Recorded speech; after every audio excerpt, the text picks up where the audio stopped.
ఓం శ్రీ విద్యాం జగతాం ధాత్రీం సర్గస్థితిలయేశ్వరీం నమామి లలితాం నిత్యాం మహాత్రిపురసుందరీం.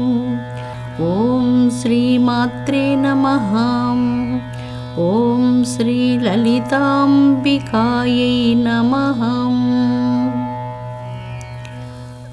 అమృతాత్మస్వరూపులైన మీ అందరికీ మీ తల్లి అవ్యాజ్యమైనటువంటి మాతృప్రేమను అందిస్తూ శ్రీ లలితాంబిక రహస్యనామ సహస్రాలలో హాకిని రూపధారిణి అన్నటువంటి నామం 8 బీజమంత్రాలు కలిగినటువంటి అష్టాక్షరీ మహామంత్రం వంటిది. హాకిని అన్నటువంటి దేవత ఆజ్ఞాచక్ర స్థానంలో కర్ణికారావు మధ్యలో ఉన్నటువంటి దేవతగా ఈ యొక్క నామం వర్ణిస్తూ ఉన్నది. హాకిని అన్నటువంటిది హకార బీజానికి సంబంధించినటువంటిది. ప్రతి బీజమంత్రాలను న్యాసం చేసేటప్పుడు ఇక్కడ మనం యథార్థానికి బీజము శక్తి కీలకంతో న్యాసం చేయవలసి ఉంటుంది. అలా చేసినప్పుడు మంత్రశక్తి త్వరగా పనిచేస్తుంది. ఈ శరీరం అంతా కూడా చిన్మయ శరీరంగా మారిపోతుంది, సంస్కరించబడుతుంది. అందుకే అంగన్యాస కరన్యాసాదులు లేకుండా లలితా సహస్రనామం పారాయణం చెయ్యరు చాలామంది. అసలు ఉపదేశం తీసుకొనే చేస్తారు. అలా చేస్తే ఇంకా మంచిది. అలా పారాయణం చేయడం వల్ల చాలా గొప్పదైనటువంటి ఆత్మజ్ఞాన సిద్ధి చాలా శీఘ్రంగా లభిస్తుంది. ఈ ఆజ్ఞాచక్ర స్థానం గురించి చాలా చక్కగా మాట్లాడుతున్నారు. గురువు యొక్క ఆజ్ఞలు పాలిస్తూ, గురువు యొక్క సేవ చేస్తూ, గురువుతో అంతరంగాన్ని మిళితం చేసి భక్తితో ఆధ్యాత్మిక సాధనలు చేసినప్పుడు ఈ ఆజ్ఞాచక్రానికి సందేశాలన్నీ గురువు నుంచి వస్తూ ఉంటాయి. ఈ విషయాల గురించి మాట్లాడితే ఈ యొక్క హాకిని రూపధారిణి అన్నటువంటి ఈ నామం మనం గత కొన్ని వారాలుగా చెప్పుకుంటూ వచ్చినప్పుడు ఆజ్ఞాచక్రాన్ని గురించే మాట్లాడుకుంటున్నాం. ఆజ్ఞాచక్రం మీద తిలకధారణ, ఆజ్ఞాచక్రంలో ఉన్న బీజమంత్రాలు, ఆజ్ఞాచక్రంలో ఉన్నటువంటి 2 దళాలు, ఆజ్ఞాచక్రంలో ఏ దేవత ఆసీనురాలి ఉన్నది, ఏ విధమైన ఆహారాలు తీసుకోవాల్సి వస్తుంది, ఈ పులిహార అంటే అమ్మవారికి ఎలాగ ప్రీతి, ఇవన్నీ కూడా ఆజ్ఞాచక్రానికి సంబంధించినటువంటి నామాలు ఇక్కడ మనకు గత కొన్ని వారాలుగా ఇవే నామాలు వస్తూ ఉన్నాయి. శ్రీమాత పాదపద్మాల మీద ఉన్నటువంటి అవ్యాజ్యమైనటువంటి భక్తి వలన మనకు తెలియనటువంటి అనంత బ్రహ్మాండ కోట్లలో సర్వత్ర వ్యాప్తమైనటువంటి ఆ శక్తిని గురించి ఆ మాతృభావనతో మనం ఇదంతా మాట్లాడుకుంటున్నాం. మాతృభక్తి చాలా మధురమైనటువంటిది. ఈ సమస్త జగత్కోట్లలో ఉన్నటువంటి ఎన్నో కోట్ల జన్మల అనేక బంధనాలలో జగన్మాతతో భక్తుడికి ఏర్పడేటువంటి బంధనం వర్ణనాతీతమైనటువంటిది, శాశ్వతమైనటువంటిది. అందుకే ఇక్కడ శాశ్వత ఐశ్వర్య అని అమ్మని కీర్తిస్తాం. శాశ్వతి, నువ్వు శాశ్వతురాలు, శాశ్వతురాలు అయినటువంటి నీ పాదార విందాలను ఆశ్రయిస్తే శాశ్వతత్వం కలుగుతుంది. ఆ శాశ్వతత్వం ఏమిటి అంటే అది మహదైశ్వర్యం, జ్ఞానైశ్వర్యం, ఆత్మైశ్వర్యం, బ్రహ్మానందం అనేటువంటి ఐశ్వర్యం. ఒక్కసారి ఆ మహదైశ్వర్యాన్ని ప్రాపించినప్పుడు అప్పుడు కలిగేటువంటి ఆనందం మాటలతో వర్ణించలేనటువంటిది, అది శాశ్వతమైనటువంటిది. అందుకే ఇక్కడ సంస్కారం జరగాలి. ఏమిటి సంస్కారం జరగడం? గృహస్థులకు కొన్ని సంస్కారాలు జరగాలి. ఆ సంస్కారాలు జరిగినప్పుడు అతడు ధర్మాచరణకు యోగ్యుడవుతాడు. ఏంటి ఆ సంస్కారాలు? దానం చెయ్యాలి, జపం చెయ్యాలి, ప్రతినిత్యం గాయత్రి మంత్ర సాధన జరగాలి, తర్వాత అతిథి అభ్యాగతులు సేవించాలి, తల్లిదండ్రులను పూజించి గౌరవించాలి, వారిని మన్నించాలి, వారిని తిరస్కరించకూడదు. ఇలాగా గురువుల్ని, ఆచార్యులను, పెద్దలను, సాధు పొంగవులను సేవించాలి. సమాజంలో గృహస్థు ఒక ప్రధాన స్తంభంగా నిలబడాలి. నీతివంతుడుగా ఉండాలి, ఆదర్శవంతుడుగా ఉండాలి, యోగ్యుడుగా ఉండాలి, పవిత్రమైనటువంటి ఆచరణను కలిగి ఉండాలి. తన సంతానాన్ని మంచి మార్గంలో పెంచి పోషించి వాళ్లకు ధర్మాచరణ నేర్పించేందుకు తాను ఆదర్శవంతుడైనటువంటి తండ్రిగా ఉండాలి. ఎన్ని ఉన్నాయో చూడండి. గృహస్థాశ్రమం చాలా కష్టమైనటువంటిది. సన్యాసి ఎలాగ సంస్కరించబడతాడు? త్యాగం చేత సంస్కరించబడతాడు. వాళ్ళ శరీరమే ఒక పెద్ద యజ్ఞగుండం. ఆ యజ్ఞగుండంలో నిరంతరం తపస్సు సాగుతూ ఉండాలి. సోహంభావేన పూజయేత్. ప్రతి ఉచ్ఛ్వాస నిశ్వాసంతో పరబ్రహ్మాన్ని గురించిన చింతన, పరోపకార చింతన, మంచి దివ్యమైనటువంటి దయాస్వభావం, అందరికీ హితవును మేలును కలిగించేటువంటి సద్వాక్యాలను, సన్మార్గాన్ని మానవ జాతికి చూపించడం, ఇవన్నీ కూడా వాళ్ళకు ఆదర్శాలు. ఇలాంటి మంచి ఆదర్శాలతో ఉన్నప్పుడు ఒక సంస్కరించబడినటువంటి ఒక దివ్య సాధు పురుషుడు సన్యాసి మనకు లభించాడని అర్థం. విద్యార్థి ఎలాగ సంస్కరించబడతాడు? విద్యార్థి వినయంతో ఉండడం, సహనంతో ఉండడం, గురువుల పట్ల తన ధర్మాన్ని నిర్వర్తించడం, గురు సేవ చేయడం, విద్యను అభ్యసించడం, సహనాన్ని ప్రకటించడం, ఇలాంటి లక్షణాలన్నీ కలిగినప్పుడు విద్యార్థి సంస్కరించబడుతున్నాడు. ఇలాగా చాలా విషయాల్లో సంస్కారాలు కావాలి. స్త్రీలకు సంస్కారాలు కావాలి, పురుషులకు సంస్కారాలు కావాలి, గృహిణికి సంస్కారం కావాలి. ఒక గృహిణి ఎలాగా ఉండాలి? ఆవిడ ఎలాగ సంస్కరించబడాలి? తన కన్న కొడుక్కి చాలా ప్రేమగా అన్నం వడ్డిస్తుంది. తన భర్తకు చాలా ప్రేమగా మంచి భోజనాన్ని వడ్డిస్తుంది. అదేవిధంగా తన భర్త అన్న కొడుకులకు కూడా అదే విధమైనటువంటి భోజనాన్ని పెట్టినప్పుడు ఆవిడ చాలా సద్గృహిణి, ఉత్తమ గృహిణి అనబడుతుంది. ఆవిడ తన తరఫున బంధువులు వచ్చినప్పుడు వాళ్ళను చాలా ప్రేమగా ఆదరించి, వాళ్ళని చాలా చక్కగా చూసి, వాళ్ళకి మంచి భోజనాలను పెట్టి మిక్కిలి ఆత్మీయతను ప్రకటిస్తుంది. ఇదే ఆత్మీయతను, ఇదే ఆదరణను, ఇదే ప్రేమను ఆ గృహిణి తన భర్త తరఫున బంధువులు వచ్చినప్పుడు వాళ్ళ పట్ల కూడా ప్రకటించినప్పుడు ఈవిడ ఉత్తమోత్తమైనటువంటి ఆదర్శ మహిళగా అలాగ సంస్కరించబడింది అని అర్థం. ఇలాగ చేయలేదనుకోండి, ఇంకా సంస్కారాలు ఇంకా జరగవలసి ఉంటుంది. ఇంకా జరగలేదు, ఇంకా సంస్కారాలన్నీ రావాలి. ఇవన్నీ ఒకే రోజున రావు, చాలా జన్మలు పడుతున్నాయి. బహూనాం జన్మనామంతే జ్ఞానవాన్ మాం ప్రపంచతే అని చెప్పుకుంటాం కదా. అలాగ ఎన్నో జన్మలు పట్టినప్పుడు ఇవన్నీ సంస్కరించబడుతున్నాయి. మన ఆలోచన విధానం ఒకలాగా వెళ్ళిపోతూ ఉంటుంది. ఏమనిపిస్తుంది? నేను బాగుండాలి, నా కుటుంబం బాగుండాలి, నాకు ఎవరితో అవసరం లేదు, ఇలాంటి ఆలోచన ధోరణిలో మనం సాగిపోతూ ఉంటాం. కానీ ఆ కన్న తల్లి ఒడిలో పరమాద్భుతమైనటువంటి దివ్యమూర్తులు జన్మించి ఆ ధర్మం అనేటువంటి అమృతాన్ని తీసుకొని వారి వాగామృతం ద్వారా మానవ జాతి మీద అమృతాన్ని చిలకరిస్తూ ఉంటారు. ఎలా చిలకరిస్తారంటే జడివానలాగా, జడివాన కురిసినట్లుగా వాళ్ళ వాగామృతం మానవ జాతి మీద వర్షించి, మానవ జాతి తనను తాను మానవులు ఎలాగ సంస్కరించుకోవాలో ఆ వాక్కులు తెలియచేసి ఆలోచన ప్రవాహం ఇటువైపు వెళుతుంటే అది మరొక వైపుకు మరలిస్తుంది. ఈ ఆజ్ఞాచక్రం గురుస్థానం. ఇది పరమ పవిత్రమైనటువంటి ఓంకార స్థానం.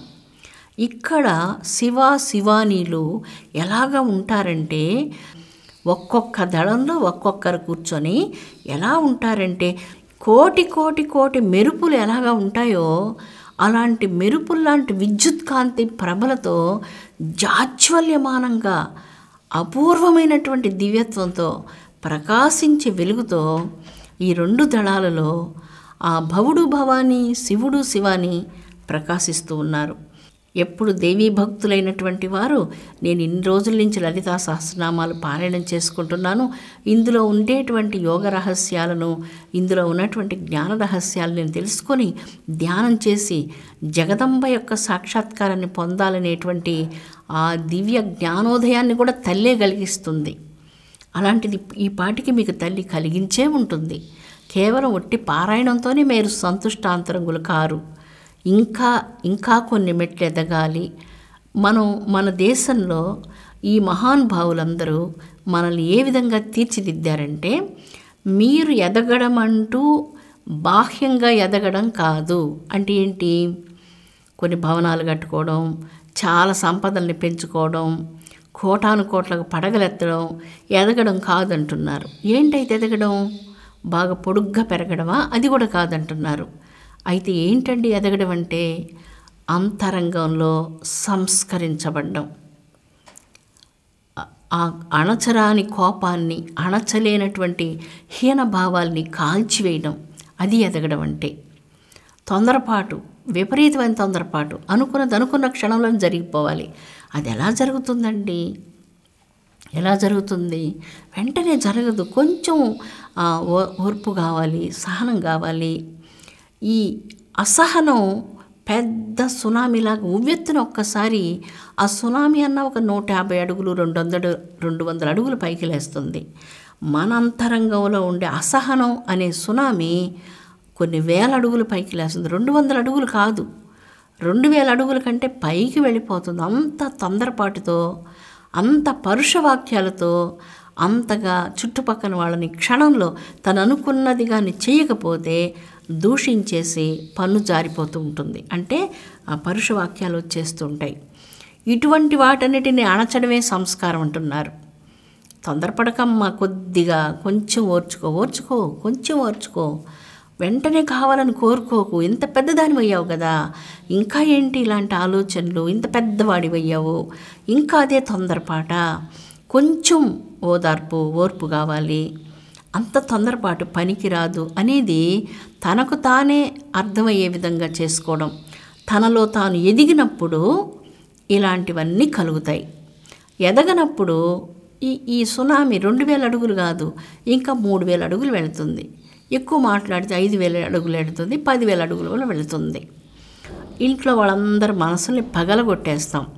మాటలతో పగలగొట్టి ఎవ్వరు లేకుండా ఒంటరిగా అలాగా మిగిలిపోతాం. అలాగా కాకుండా వీటన్నిటిని నిగ్రహించినప్పుడు లోపల ఎదుగుదల ప్రారంభమవుతుంది. అది ఆధ్యాత్మికమైనటువంటి ఎదుగుదల. ఈ ఓర్పు అనేటువంటిది ఒక పెద్ద చక్రాయుధంలాగా చుట్టూ తిరుగుతూ ఒక రక్షణ కవచంలాగా ఉండి అదే రక్షిస్తుంది మనల్ని. భక్తుడి శక్తి ఏంటి? భక్తి అతని శక్తి. భక్తిలో మహాశక్తి ఉంది, అమోఘమైనటువంటి శక్తి ఉంది. ఆ భక్తి లేకుండా శుష్కంగా జ్ఞానాలు ఎన్ని మాట్లాడినా ఆ ఒక్క నిమిషంలో మనిషి బయటపడిపోతుంటారు. తొందరపాటుతనంతో మాట్లాడడం, తిరస్కారాలు, దూషణాలు, భూషణాలు ఇవన్నీ వచ్చేస్తుంటాయి. అలా కాకుండా ఆ ఎదుగుదల అనేది సంస్కారంగా చెప్తున్నారు. ఈ ఆజ్ఞాచక్రం దగ్గరికి సాధకుడు రావాలి అంటే లోపల చాలా ఎదగాలి, సంస్కరించబడాలి, అపవిత్రతలన్నీ దూరీకృతం కావాలి, అంతరంగం పూర్ణంగా పవిత్రం కావాలి, స్వచ్ఛం కావాలి, సర్వోత్కృష్టమైనటువంటి భక్తి కావాలి. భవేత్ పూజాత్ పూజ తవ చరణయోర్యా విరచిత. ఏ పూజ అయితే నీ పాదపద్మాలకు సర్వసమర్పణంగా అలాగ అర్పించబడుతుందో అలాంటి పూజ కావాలి. అలాంటి సర్వోత్కృష్టమైనటువంటి పరిపూర్ణ అర్పణ అనేటువంటి పూజ కావాలి. అది అందరినీ నలుగురిని పిలిచి కూర్చోబెట్టి చేసే పూజ వద్దు, అలాంటిది వద్దు. ఈ జన్మలో వద్దు, అయిపోయినాయి చాలా జన్మలో. అలాంటిది ఒకవేళ తెలియకుండా జన్మల్లో చేసి ఉంటే ఇప్పుడు ఈ భారతదేశం అనేటువంటి పుణ్య ఆలయంలో జన్మించినందుకు ఇంత మహోన్నతమైనటువంటి దేవాలయపు గర్భగుడిలో కూర్చొని ఉన్నాం. భారతదేశంలో జన్మ రావడం అంటే వెంకటేశ్వర స్వామి గర్భగుడిలో కూర్చుంటే నువ్వు ఎలాగా ఉంటావు అంతే. అమ్మవారి గర్భాలయంలో కూర్చున్నప్పుడు ఎలా ఉంటుంది, మనసు ఎలా అవుతుంది? చాలా మనం వెళ్ళం కదా, గర్భాలయంలోకి వెళ్ళం. ఒకవేళ ఎవరైనా రండి గర్భగుడిలోకి రండి, వెంకటేశ్వర స్వామి గర్భగుడిలోకి రండి అని మిమ్మల్ని పిలిచి ఉంటారు. ఆ ప్రధాన అర్చకులు మిమ్మల్ని పిలిచి ఉంటారు. మీరు వెళ్ళినప్పుడు మీకు ఎలా ఉంటుంది? భారతదేశంలో జన్మ అలాంటిదండి. అలాంటిది ఈ పవిత్రమైనటువంటి దేశంలో అడుగడుగున ఋషుల మయంగా ఉన్నది. ఎక్కడ చూస్తే అక్కడ ఋషులు తపస్సు చేసి ఈ మట్టిని చాలా పవిత్రీకరించారు. ఈ మట్టిని మనం తీసుకొని అలా చూస్తే ఉపనిషత్తుల కాంతులు, వేదాల కాంతులు దగద్దాయమానంగా ఈ మట్టి కణాల్లో మనకు గోచరిస్తాయి. ఈ గాలిలో ఆ గంధర్వ గానం, వేద గానం అలాగ ప్రసరిస్తూ ఉంటుంది. అందుకే వేదమంత్రాల్లో మధువాతారుతాయితే మధుక్షరంతి సింధవ అంటారు. ఈ నదులన్నీ కూడా వేదగానాన్ని మోసుకుంటూ వెళ్ళి సముద్రంలో కలిపివేసినప్పుడు ఆ సప్త సాగరాలన్నీ కూడా మధు మధు మధు అంటూ అమృతత్వాన్ని గురించి గానం చేస్తూ భగవంతుని యొక్క దివ్యత్వాన్ని గానం చేస్తున్నాయి. ఏం గానం చేస్తున్నాయి? ఈ వృక్షాలు గానం చేస్తున్నాయి, ఈ పర్వతాలు గానం చేస్తున్నాయి, ఈ మృత్తిక గానం చేస్తుంది, ఈ రాళ్ళు గానం చేస్తున్నాయి, ఈ ఇసుక రేణువులు గానం చేస్తున్నాయి. ఇక్కడ ఉన్నటువంటి సమస్తమైనటువంటి స్థావర జంగమాత్మకమైన సృష్టి సర్వం భగవద్ విభూతిని గురించి గానం చేస్తుంది. మన హృదయానికి ఏదైతే అడ్డుగా ఉన్నదో దాన్ని సంస్కరించుకునేందుకోసంగా ఈ భారతదేశం అనేటువంటి దివ్య దేవాలయంలో మనం ఆ గర్భగుడిలో మనం ఉన్నాం. ఇప్పుడు ఆ గర్భగుడిలో ఉన్నప్పుడు మన ప్రవర్తన ఎలాగా ఉండాలో నేను మీకు చెప్పనక్కర్లేదు కదా. మీరందరూ వయస్సులో పెద్దవారు, ఎంతోమంది పుణ్యపురుషుల దగ్గర మంచి మంచి విషయాలను విన్నటువంటి వారు, స్వయంగా మీ తల్లిదండ్రులు పెద్దల చేత చాలా శిక్షణను పడిసినటువంటి వారు, చాలా శిక్షణ పొంది ఉన్నారు. మీరందరూ బహుజన్మల సంస్కారాలు పొంది ఉన్నారు. వైష్ణవ భక్తులున్నారు, శైవ భక్తులున్నారు, శాక్తేయ భక్తులున్నారు. ఏ భక్తులైనా కానివ్వండి, భక్తుడు అంటే అతడు కులానికి, జాతికి, మతానికి అన్నిటికీ అతీతుడు కదా. భక్తుడు వీటన్నిటినీ దాటిపోయి ఉంటాడు. భక్తుడు నేను అనేటువంటి ఆ చిన్న కులం పరిధిలో, మతం పరిధిలో ఉండడు. భగవంతుని కులంలోకి చేరిపోయి ఉంటాడు. అతడు కులం భగవంతుని కులం. అక్కడ జాతి మత కుల భేదాలు లేవు. అన్ని పరులను దాటించేటువంటిదే భక్తి. అది మహోన్నతమైనటువంటి జ్ఞాన స్రవంతి అయి అంతరంగాన్ని చాలా విస్తృతం చేస్తుంది. అంతర్ముఖ సమారాధ్య, అంతర్ముఖులైనటువంటి వారి చేత ఆరాధించబడే తల్లిగా ఈ మంత్రాల్లో మనం చదువుకుంటూ ఉన్నాం. వెంటనే తర్వాత మంత్రం వస్తుంటుంది, బహిర్ముఖ సుదుర్లభ. బహిర్ముఖులైనటువంటి వారికి పొందుటకు శక్యము కానటువంటిది. దుర్గమ, చాలా ఎత్తైనటువంటి కొండను, అది చాలా నిలువుగా ఉండే కొండ, జారిపోయే కొండ, ఎలాగ ఎక్కలేమో అలాగ ఎక్కలేనటువంటిది ఈ కొండ. ఎవరైతే మనోనిగ్రహాన్ని కలిగి ఉంటారో వారు మాత్రమే ఈ మనోన్మణి దగ్గరికి వెళ్ళగలరు. అహంకారులు, క్రోధపరవశులు, లోభపరవశులు, మోహానికి, కామానికి, వీటన్నిటికీ దాసులైనటువంటి వారు ఈ దివ్య జనని చేరలేరు. అలాంటి కొండ మీద కూర్చొని ఉన్నది శ్రీచక్రమే. ఆ కొండ, ఆ బిందు స్థానం ప్రకాశాంశ, ఆ త్రికోణం విమర్శాంశ. ఈ ప్రకాశ విమర్శాంశలుగా ఉన్నటువంటి ఈ త్రికోణ బిందు రూపిణిగా ఉన్నటువంటి తల్లి ఆజ్ఞాచక్ర నివాసిని, హాకిని రూపధారిణి అన్న నామంతో విరాజిల్లుతూ ఉన్నది. అట్టి జగదంబకు నమస్కారము. స్వస్తి. ఓం శాంతి శాంతి శాంతి.